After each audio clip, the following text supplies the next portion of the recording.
Selamat datang peserta pelatihan dasar CPNS Kementerian Keuangan. Saya Oli yang akan memandu Anda semua dalam mempelajari materi komitmen mutu. Mari kita belajar bersama ya. Indikator keberhasilan mempelajari materi komitmen mutu ini adalah peserta mampu memahami tindakan yang menghargai efektivitas, efisiensi, mengandung inovasi, dan kinerja yang berorientasi mutu dalam penyelenggaraan pemerintahan dan pelayanan publik. Dan peserta menunjukkan sikap perilaku kinerja kreatif dan inovatif yang berorientasi mutu dalam penyelenggaraan pemerintahan dan pelayanan publik. Terdapat dua pokok bahasan utama dalam komitmen mutu ini, yaitu efektivitas, efisiensi, inovasi, dan mutu dalam penyelenggaraan pemerintahan, serta aktualisasi inovasi dan komitmen mutu. Bab 1. Konsep efektivitas, efisiensi, inovasi, dan mutu. Sekarang kita akan mempelajari tentang efektivitas dan efisiensi. Efektif berarti melakukan sesuatu yang benar, tepat sasaran, atau sesuai tujuan. Efisien berarti melakukan dengan cara yang paling benar. Tujuan tercapai dengan menghemat tenaga, pikiran, waktu, dan sumber daya lainnya tanpa mengurangi tujuan itu sendiri. Berdasarkan pengukurannya, tingkat efektivitas adalah ketercapaian target yang telah direncanakan, baik dilihat dari capaian jumlah maupun mutu hasil kerja.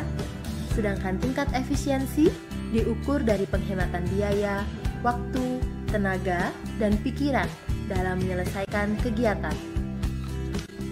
Berikut beberapa pengertian tentang efektivitas dan efisiensi organisasi. Silahkan dipelajari ya.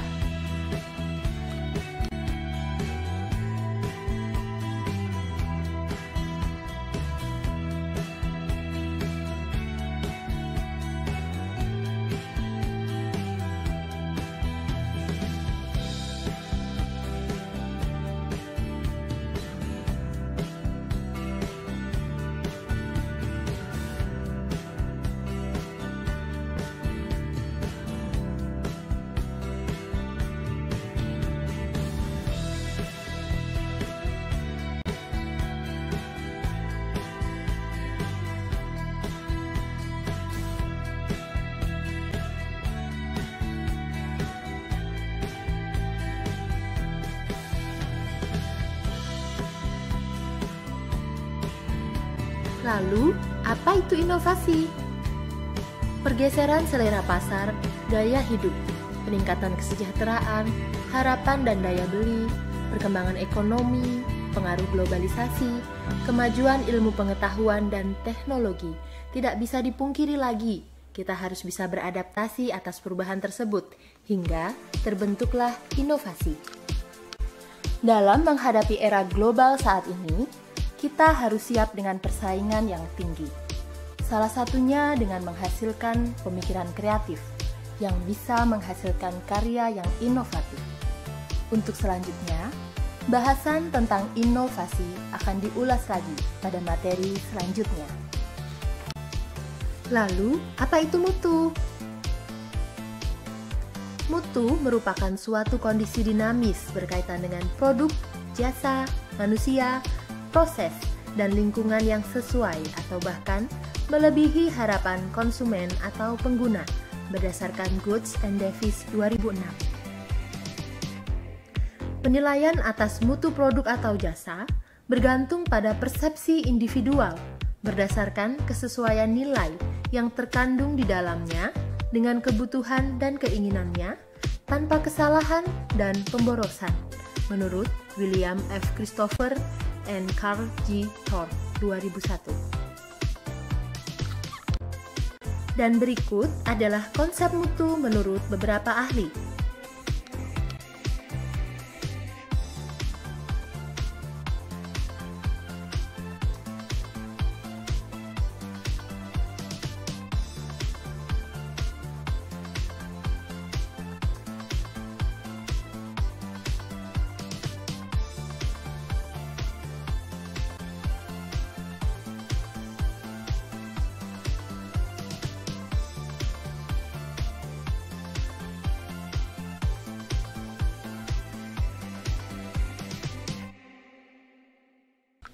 Dr. Arman mengatakan bahwa mutu produk dan jasa adalah seluruh gabungan sifat-sifat produk atau jasa pelayanan dari pemasaran, engineering, manufaktur, dan pemeliharaan, di mana produk atau jasa pelayanan dalam penggunaannya akan bertemu dengan harapan pelanggan.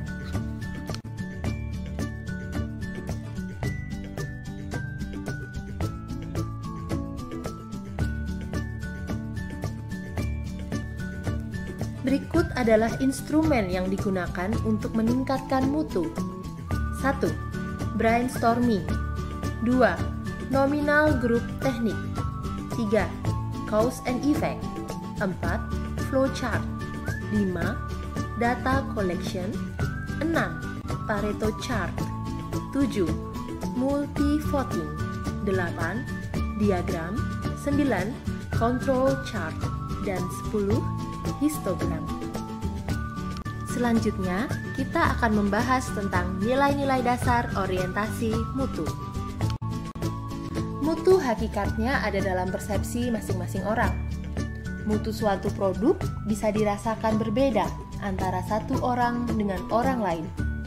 Mutu perlu dikelola sedemikian rupa sehingga persepsi orang terhadap mutu suatu produk lebih seragam.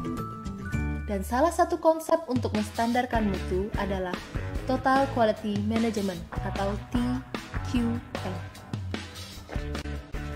Total Quality Management terdiri atas kegiatan perbaikan berkelanjutan yang melibatkan setiap orang dalam organisasi melalui usaha yang terintegrasi secara total untuk meningkatkan kinerja pada setiap level organisasi, menurut Coach and Davis. TQM is a philosophy of continuous improvement for meeting and exceeding present and future customer needs, wants, and expectations at work sales.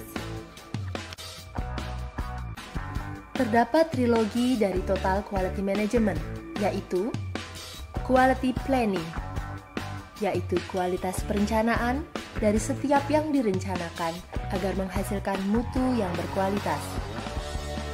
Quality Control. Setelah yang kita rencanakan dilaksanakan, tentunya kita harus terus mengontrol dan mengawasi kegiatan yang dilaksanakan. Terakhir adalah Quality Improvement, yaitu perbaikan secara terus-menerus untuk meningkatkan mutu sesuai dengan yang kita harapkan.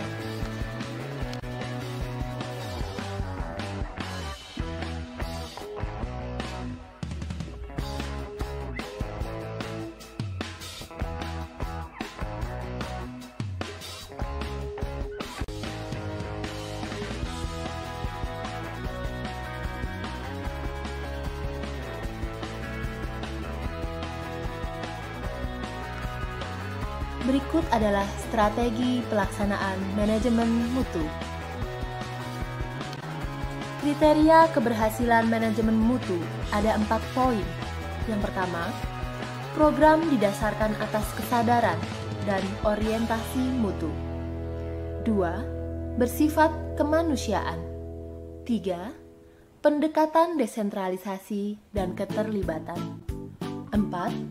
Penerapan secara menyeluruh. Berikut ini adalah beberapa metode perbaikan mutu yang bisa dilakukan. 1. 5W1H. 2. PDCA.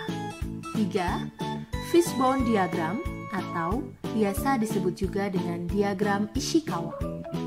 4. Problem trees atau pohon masalah. PDCA. PDCA merupakan akronim dari Plan, yaitu identifikasi masalah, penyebab dan solusi, serta rencana aksinya. Do, rencana aksi dilaksanakan secara konsisten oleh semua orang. Check, cek apakah rencana aksi yang telah dilaksanakan sudah yang semestinya. Apakah target sudah tercapai? Atau jika belum, adakah kendala? Act, keputusan yang diambil sebagai tindak lanjut tahapan cek. Fishbone diagram atau diagram tulang disebut diagram tulang karena bentuknya seperti tulang ikan. Sering juga disebut cause and effect diagram atau Ishikawa diagram. Diperkenalkan oleh Dr. Kaoru Ishikawa, seorang ahli pengendalian kualitas dari Jepang, sebagai satu dari 7 alat kualitas dasar atau 7 Basic Quality Tools. Fishbone diagram digunakan ketika kita ingin mengidentifikasi kemungkinan penyebab masalah dan terutama ketika sebuah tim cenderung jatuh berpikir pada rutinitas. Problem trees atau pohon masalah adalah teknik yang digunakan untuk memecahkan konsep apa saja, seperti kebijakan, target, tujuan, sasaran, gagasan, persoalan, tugas-tugas, atau aktivitas-aktivitas secara lebih rinci ke dalam sub-sub komponen atau tingkat yang lebih rendah dan rinci. Problem trees dimulai dengan satu item yang bercabang menjadi 2 atau lebih. Masing-masing cabang kemudian bercabang lagi menjadi 2 atau lebih, dan seterusnya, sehingga nampak seperti sebuah pohon dengan banyak batang dan cabang.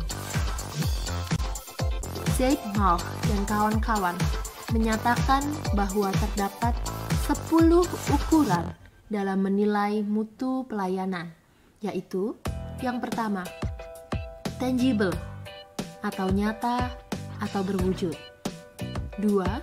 Reliability atau handal. 3. Responsiveness atau cepat tanggap. Keempat, competence. Yang kelima, access atau kemudahan. Yang keenam, courtesy atau keramahan. Yang ketujuh, communication. Yang kedelapan, credibility atau kepercayaan. Yang kesembilan, security atau keamanan. Dan yang kesepuluh, understanding the customer atau pemahaman terhadap pelanggan. 5 dimensi karakteristik yang digunakan pelanggan dalam mengevaluasi kualitas pelayanan, yaitu 1. Tangibles atau bukti langsung, yaitu meliputi fasilitas fisik, perlengkapan, pegawai, dan sarana komunikasi. Yang kedua, reliability atau kehandalan, yaitu kemampuan dalam memberikan pelayanan dengan segera dan memuaskan, serta sesuai dengan apa yang telah dijanjikan. 3. Responsiveness atau cepat tanggap, yaitu keinginan para staf untuk membantu para pelanggan dan memberikan pelayanan dengan tanggap. 4. Assurance atau jaminan, yaitu mencakup kemampuan, kesopanan, dan sifat dapat dipercaya yang dimiliki oleh para staf, bebas dari bahaya, risiko, ataupun keraguan-raguan. 5. Empati, yaitu meliputi kemudahan dalam membangun hubungan, komunikasi yang baik, dan perhatian yang tulus terhadap kebutuhan pelanggan.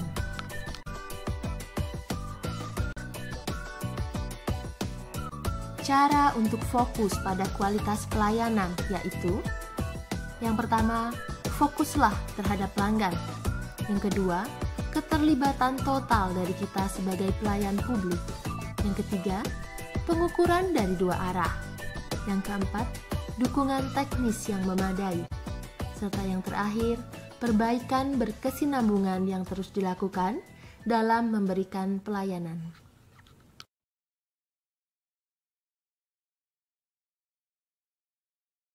Dan prinsip dari total quality service adalah better, faster, newer, cheaper, dan more simple. Berikut ini adalah perilaku yang dapat menunjukkan orientasi mutu. Yang pertama, komitmen pada kepuasan customer. 2. Pelayanan yang cepat, tepat, dan ramah. 3. Pelayanan dengan hati. 4. Menggunakan pendekatan ilmiah dan inovatif dalam menyelesaikan masalah. 5. Melindungi dan mengayomi mengayomi customer. Serta 6. Perbaikan secara berkelanjutan. Baiklah, kita sekarang masuk kepada bab pendekatan inovatif dalam penyelenggaraan pemerintahan.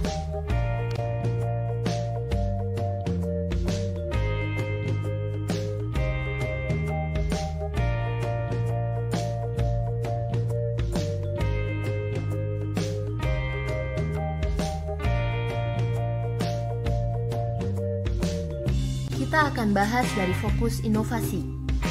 Inovasi pada dasarnya berfokus pada 4 bagian, yaitu yang pertama, product innovation, menyangkut perubahan produk atau jasa yang dihasilkan. Yang kedua adalah proses innovation, menyangkut perubahan dalam cara pembuatan dan atau pengiriman. Yang ketiga, position innovation, menyangkut perubahan dalam konteks promosi untuk memperkenalkan produk dan jasa. Dan yang keempat adalah paradigm innovation, menyangkut perubahan dalam hal model mental atau kerangka kerja organisasi. Inovasi bisa berasal dari ide baru atau yang belum pernah ada. Biasanya, ide baru muncul rutinitas, kejenuhan, dan semangat kebaruan. Inovasi bisa juga berasal dari kreasi baru yang menghasilkan perubahan baru. Ada 3 strategi inovasi yang dianjurkan oleh Richard L. Duff dalam Tita Maria Kanita, yaitu strategi eksplorasi, strategi kerjasama, dan strategi kewirausahaan. Strategi eksplorasi adalah merancang organisasi untuk mendorong kreativitas dan dimulainya ide-ide baru. Strategi kerjasama adalah menciptakan kondisi dan sistem untuk memudahkan terjalinnya kerjasama internal dan eksternal, serta pertukaran informasi. Strategi kewirausahaan adalah menjalankan proses dan struktur untuk menjamin bahwa ide-ide baru diutarakan untuk nantinya diterima dan diterapkan. Karakteristik hasil pekerjaan di bidang pemerintahan lebih bersifat layanan atau jasa dan tidak menghasilkan produk fisik berupa barang. Berikut ini adalah diagram peningkatan produktivitas dalam industri jasa atau servis atau pemerintahan. Input meliputi bahan baku, sarana, prasarana, dan input lingkungan seperti jumlah pegawai dalam lingkungan pemerintahan dan lain sebagainya. Proses, yaitu pegawai dimanfaatkan secara optimal, diberikan tanggung jawab dengan memberikan penilaian yang objektif, diberikan kesempatan mengikuti pendidikan dan pelatihan. Kesemuanya itu berasal dari pemimpin yang hebat dan bisa memberdayakan pegawainya. Terakhir adalah output. Output dari input dan proses yaitu produktivitas yang meningkat. Lalu, apa saja faktor yang mempengaruhi capaian produk atau jasa? Terdapat 5 faktor, yaitu yang pertama, raw input, yang kedua, standard versus controlling, yang ketiga, work culture, yang keempat, innovation, dan kelima, market demand. Bagaimana agar pelayanan yang kita berikan kepada setiap orang berlangsung dengan memuaskan? Yuk ikuti saran ini. Service. S. Smile for everyone. A. Excellent in everything we do. R. Reaching out to every guest with hospitality. V. Viewing every guest is a special. E. Inviting guests to return. C. Creating a warm atmosphere. A. Eye contact that shows we care. Baiklah, kita sudah memasuki kepada bab membangun komitmen mutu dalam penyelenggaraan pemerintahan. Dalam penyelenggaraan pemerintahan, ada etika-etika yang harus ditaati oleh aparatur ketika menyampaikan pelayanan yang bermutu. Di antaranya, adil dan tidak diskriminatif, peduli, telaten, teliti, dan cermat, hormat, ramah, ramah dan tidak melecehkan, bersikap tegas dan handal, serta tidak memberikan keputusan yang berlarut-larut, bersikap independen, tidak memberikan proses yang berbelit-belit, patuh pada perintah atasan yang sah dan wajar, menjunjung tinggi nilai-nilai dan integritas serta reputasi penyelenggara, demi menjaga kehormatan institusi penyelenggara di setiap waktu dan tempat. Tidak membocorkan informasi atau dokumen yang menurut peraturan perundang-undangan wajib dirahasiakan. Terbuka dan mengambil langkah yang tepat untuk menghindari benturan kepentingan. Tidak menyalahgunakan sarana dan prasarana pelayanan. Tidak memberikan informasi yang salah atau menyesatkan dalam menanggapi permintaan informasi. Tidak menyalahgunakan informasi, jabatan, dan atau kewenangan yang dimiliki sesuai dengan kepantasan umur, dan profesional dan tidak menyimpang dari prosedur. Pengawasan penyelenggaraan pelayanan publik dilakukan oleh pengawas intern dan pengawas ekstern. Pengawasan intern penyelenggaraan pelayanan publik dilakukan melalui: yang pertama, pengawasan oleh atasan langsung sesuai dengan peraturan perundang-undangan, dan yang kedua, pengawasan oleh aparat pengawasan fungsional sesuai dengan peraturan perundang-undangan. Pengawasan ekstern penyelenggaraan pelayanan publik dapat dilakukan melalui pengawasan oleh ombudsman yang memiliki fungsi dan kewenangan pengawasan sesuai dengan peraturan perundang-undangan. Dan yang kedua, pengawasan yang dilakukan oleh masyarakat berupa laporan atau pengaduan masyarakat tentang penyimpangan dan kelemahan dalam penyelenggaraan pelayanan publik. Untuk dapat memberikan dukungan kualitas secara menyeluruh terhadap pelayanan, maka pendekatan yang dapat dikembangkan adalah Total Quality Management atau TQM. 3 pilar utama yang harus dicapai dalam pengembangan TQM di organisasi publik adalah tingkat kepuasan, layanan sesuai dengan keinginan stakeholders, dan melibatkan seluruh pegawai.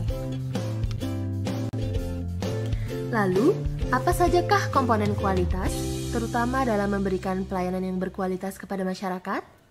Berikut adalah 6 komponen dari kualitas. Yang pertama, efektivitas, penyediaan pelayanan yang efektif. 2.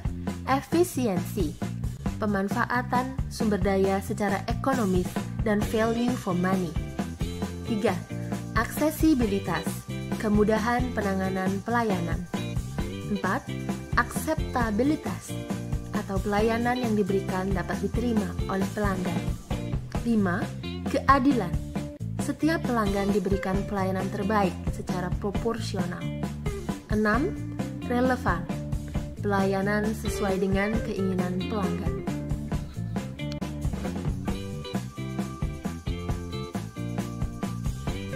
Silakan Anda amati perbedaan antara inovasi pada sektor publik dan inovasi pada sektor swasta. Kali ini kita akan bersama-sama sedikit mengulas tentang cara berpikir kreatif. Creativity is contagious. Pass it on. Albert Einstein. Kreativitas dalam pelayanan merupakan aktualisasi hasil berpikir kreatif. Semangat untuk memberikan layanan yang kreatif akan menjadi salah satu pendorong timbulnya kepuasan bagi masyarakat yang dilayani. Layanan yang kreatif dan kepuasan masyarakat menjadi bagian tak terpisahkan dari upaya lembaga pemerintah dalam mencapai visi, misi, dan tujuannya. Berpikir kreatif menunjukkan kemampuan orang untuk menghasilkan atau menciptakan sesuatu yang baru dan berbeda. Proses berpikir kreatif membutuhkan daya imajinasi yang tinggi, yang mampu keluar dari rutinitas atau berbeda dari kebiasaan sehari-hari.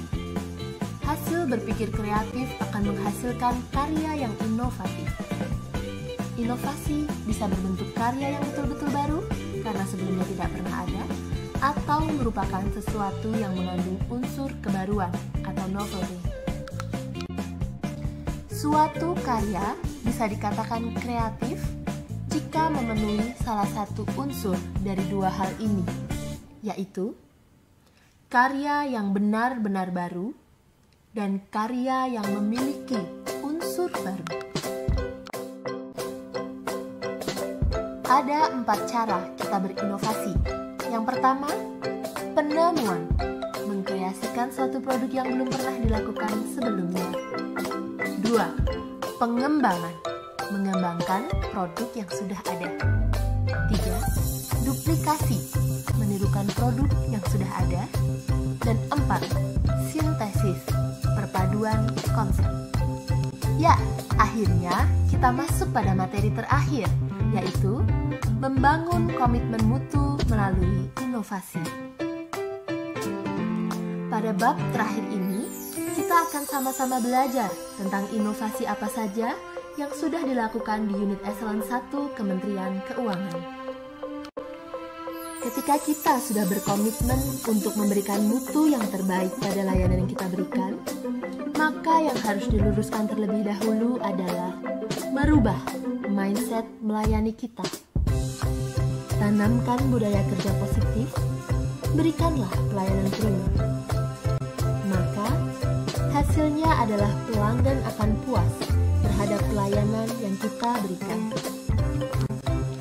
Tujuan utama pelayanan berbasis nilai-nilai dasar komitmen mutu adalah mengutamakan kepentingan sebagai pelanggan, menumbuhkan kepercayaan terhadap institusi pemerintah, meningkatkan kesetiaan dan kepuasan pelanggan, serta menjalankan tugas, peran, dan fungsi sesuai dengan ketentuan peraturan perundangan secara akuntabel, profesional, dan inovatif. Berikut adalah contoh-contoh inovasi yang ada di Kementerian Keuangan. E-Prime Sekretariat Jenderal merupakan layanan sistem informasi kesekretariatan Kementerian Keuangan yang terdiri dari fitur awal sebagai berikut. Yang pertama, layanan cuti online. Yang kedua, layanan e-agenda. Yang ketiga, layanan profilku. Dan yang keempat, layanan terjadi. WISE, aplikasi Whistleblowing System atau WISE Kementerian Keuangan adalah aplikasi pengelolaan dan tindak lanjut pengaduan serta pelaporan hasil pengelolaan pengaduan yang disediakan oleh Kementerian Keuangan sebagai salah satu sarana bagi setiap pejabat atau pegawai Kementerian Keuangan. E-filing adalah penyampaian SPT atau surat pemberitahuan melalui saluran pelaporan pajak elektronik atau online yang telah ditetapkan oleh Direktorat Jenderal Pajak pada Peraturan Direktorat Jenderal Pajak Nomor Per 03 PJ 2015. E-filing atau lapor pajak online ini dapat mengurangi antrean di kantor pelayanan pajak yang selalu diramaikan oleh masyarakat yang ingin menunaikan kewajiban mereka untuk mengurus perpajakan. CISA, Custom Excise Information System and Automation, adalah sistem pelayanan dan pengawasan yang diawasi langsung oleh Pusat Informasi dan Teknologi Direktorat Jenderal Bea dan Cukai. E-auction merupakan salah satu inovasi dan layanan unggulan Direktorat Jenderal Kekayaan Negara. E-auction akan mempermudah penjual dan peserta karena lelang tidak perlu dilakukan dengan tatap muka dan tentu lebih aman. SIKD atau Sistem Informasi Keuangan Daerah adalah suatu sistem yang mendokumentasikan, mengadministrasikan, serta mengolah data pengelolaan keuangan daerah dan data terkait lainnya menjadi informasi yang disajikan kepada masyarakat dan sebagai bahan pengambilan keputusan dalam rangka perencanaan, pelaksanaan, dan pelaporan pertanggungjawaban pemerintah daerah. SIKD berada di bawah Dirjen Perimbangan Keuangan. SPAN atau Sistem Perbendaraan dan Anggaran Negara adalah sebuah sistem yang dirancang dengan mengintegrasikan proses penganggaran, pelaksanaan, dan pelaporan keuangan negara sehingga diperoleh laporan keuangan akurat yang melalui proses akuntabel dan transparan. SIMPONI, Sistem Informasi PNBP Online, merupakan salah satu bagian dari MPNG2 yang dikelola Direktorat Jenderal Anggaran yang dikembangkan dalam rangka penyempurnaan pembangunan sistem pengadministrasian pendapatan negara yang modern. KLC atau Kemenkeu Learning Center merupakan media pembelajaran online yang membahas berbagai materi tentang pengelolaan keuangan negara yang dapat diakses oleh seluruh pegawai Kementerian Keuangan dan masyarakat umum. Selamat, Anda sudah menyelesaikan materi pembelajaran komitmen mutu. Selamat melanjutkan ke materi selanjutnya.